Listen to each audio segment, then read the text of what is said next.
हरिओम। आज 8 अगस्त है 2025।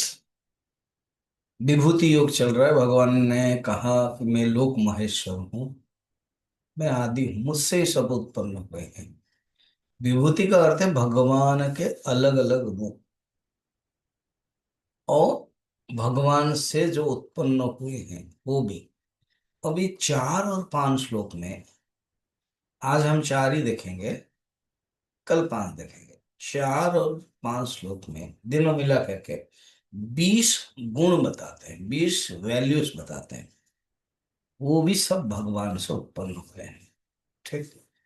श्री भगवान उवाच बुद्धिर्ज्ञानमसम्मोहः क्षमा सत्वं दमः शमः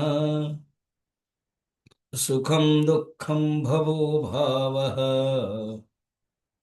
भयं च भयमेव च। 13 बता रहे यहाँ पर, और बाकी जो 7 है वो पिछले माने अगले श्लोक में, 5 नंबर श्लोक में बताए। 13 मतलब हम 5-6 मिनट में 13 जो गुण है उसको समझें। पहले है बुद्धि। बुद्धि माने विवेक करने के जो सामर्थ्य है ना, अलग अलग करने के जो बुद्धि, विवेक करने के जो सामर्थ्य है, विषय को अवधारणा करने के जो सामर्थ्य है, निश्चय करने के जो सामर्थ्य है, the decision faculty, the rational faculty is बुद्धि।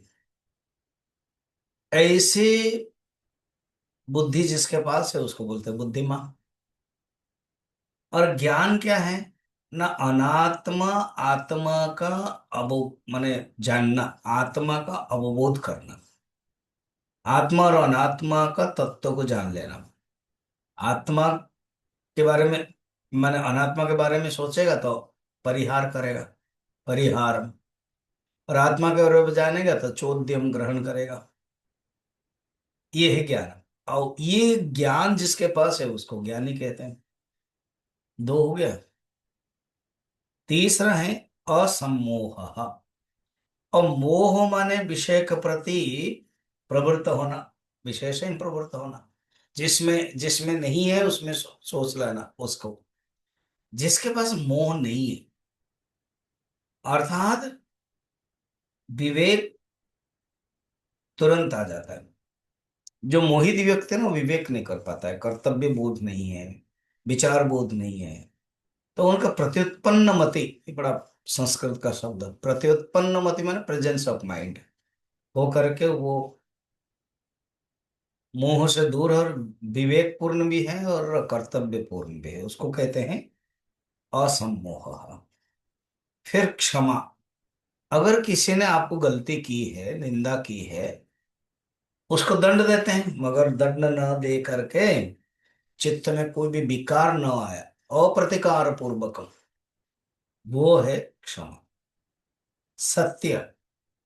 जिस विषय को जैसे जाना वैसे ही प्रकट करना, वैसे ही बोलना, उसको बोलते सत्य।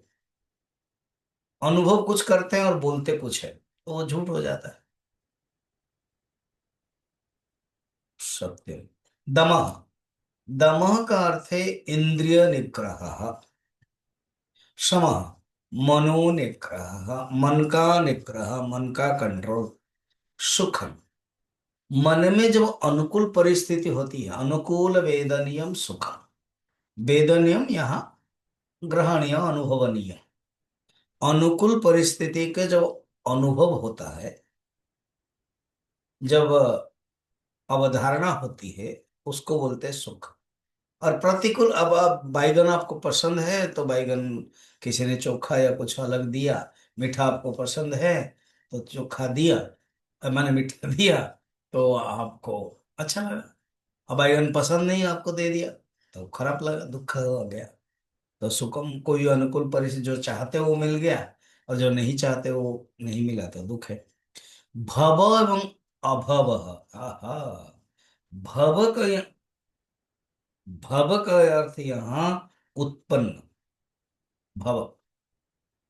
और अभाव शब्द है, अभाव का अर्थ है असत्य यहाँ पर अभाव। ना सतो विद्यते भाव, ना भावो विद्यते सतः, वो वाला।